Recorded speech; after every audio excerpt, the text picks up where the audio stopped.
my goodness, today was just a nightmare. I cannot wait to finally get to bed and... Honey, what are you doing up so late? I thought I told you to go to bed without me tonight, and... What's all this? Did you go out of your way to make me a candlelit dinner? And these steaks, how much did you... Is it all right? Honey, it's perfect. If I knew this is what I would come to, I'd come home late more often. Come here, you. Thank you so much. This is exactly what I needed after today. Now, what do you say we get started on all this food, huh? You have no idea how hungry I am.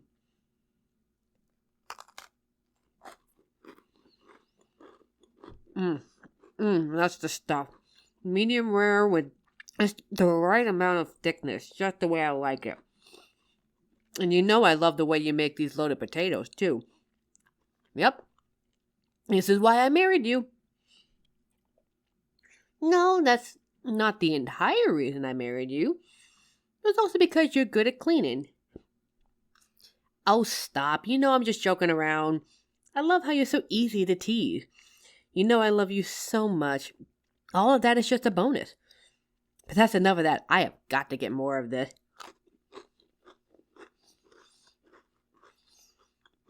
Oh, you want to know how my day was? Are you sure, honey? Well, I'm not sure I want to talk about that just yet. Wouldn't want to ruin the good mood with my long story. In fact, why don't we talk about your day instead? I'm sure it's been a lot better than mine. Oh, really? You went golfing with your father? That's... Oh, no, that's great. It's just that, well... Are you sure you two are okay after... You know. Really? Oh, honey, I'm so glad you were able to make up with him. I was honestly starting to lose hope we'd ever get through to him about us. I mean, you know how stubborn he can be, right? Seeing this kind of change is amazing. Geez, now my story just seems pretty petty. Oh, all right, I'll tell you about it. So you know that new hire we got recently? The guy that my boss has been having me train for a while?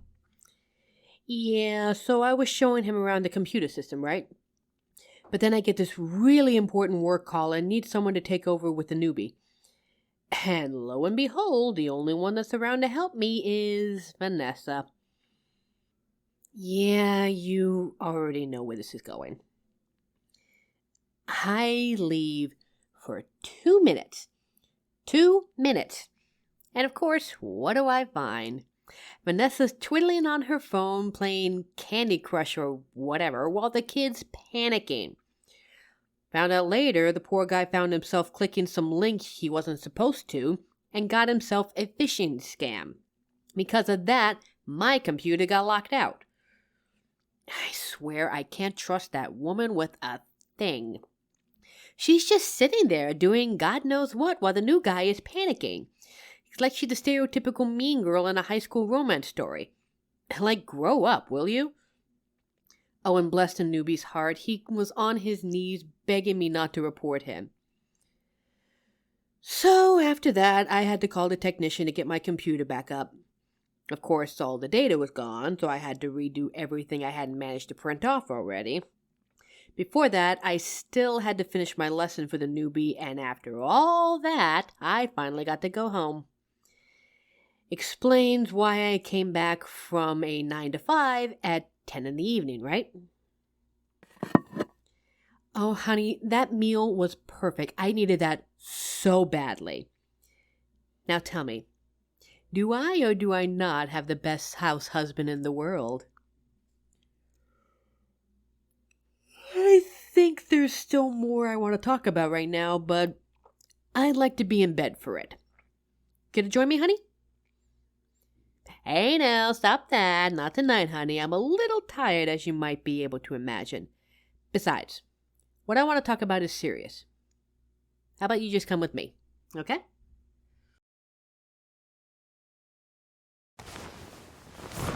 Ah, that's the stuff. Being in this soft bed with my favorite person in the whole wide world, it really melts your problems away. So before I start talking, can we stay like this for a bit? I just want to hear you breathing for a while.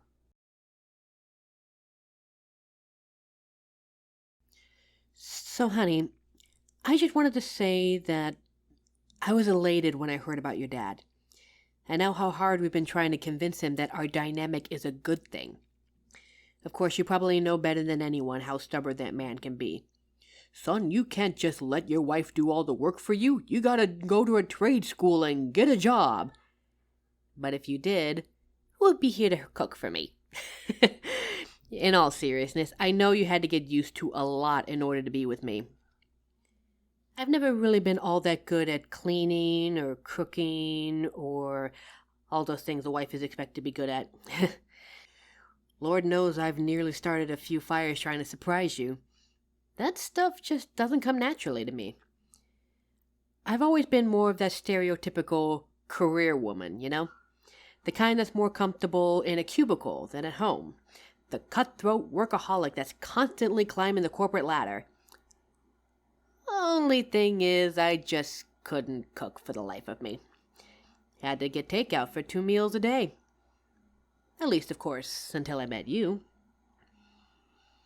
Oh, you were just the cutest thing back then. Always talking about your little dream of going to trade school to get a nice job and take care of your future wife. I remember asking you what you really wanted to do there, and you just clammed up. I couldn't help but laugh. It's just my opinion, but why bother spending money on school when you don't even know what you want to do? But if you were hopeless in that part of your life, there were just a few things I noticed when I first visited your house. First of all, you were, and always have been, the biggest clean freak I have ever met. No, don't bother denying it. I could leave this place like a hurricane when I'm late for work, and when I come back, it's like the place hasn't even been touched yet. And have I mentioned enough times how much I love your cooking? I swear, with that first meal I tasted from you, I would have sworn up and down you were better than my own mother. It was at that moment I knew that I had to put a ring on that finger. Of course, when I told your dad I wanted to make you my house husband while I went to work, he didn't like the idea so much. All about those good old-fashioned values upon which we used to rely, you know. He called you lazy and told me I was a bad influence on his son. Oh, but you know that I can be more than stubborn enough myself. It took months of whittling down before he finally let me propose to you. I was half ready to give the man a dowry for your hand before he agreed. But I honestly didn't think I'd ever see the day when we all could be reconciled. Who knows? Maybe one day we can see him here for the holidays. Wouldn't that be nice? You know, you always told me not to worry so much about him, that we didn't need his approval to be happy. But it always bothered me. I didn't want him to be angry at you for marrying me, and the thought of you not being happy because of that made me worry. Honey, even though you weren't out doing what your dad wanted and getting a job, that didn't make you lazy. You always did so much for us around the house, and I wouldn't have it any other way. We're a team, with you doing the housework and cooking, and me working to get us some money. There's no way I'm not going to try to take care of you. I don't know how you did it, but I'm glad everything seems to have patched up. Makes me smile to see you smiling like that. All right, I think that's enough talking for tonight. Oh, there's more? What is it? Oh, what's this? Let me just take a look here and... Honey, is this what I think it is? 2 tickets for a cruise ship set for the week of our anniversary? Wait, then did he... Oh my God. I have no words. Come here. Thank you so much, honey. I know I'm the one who usually takes care of you, but you've really taken care of me tonight. And tell your dad I said thanks for the tickets too. No, no, no, no, no. I'm not letting go. We're staying like this all night. Good night. I love you so much.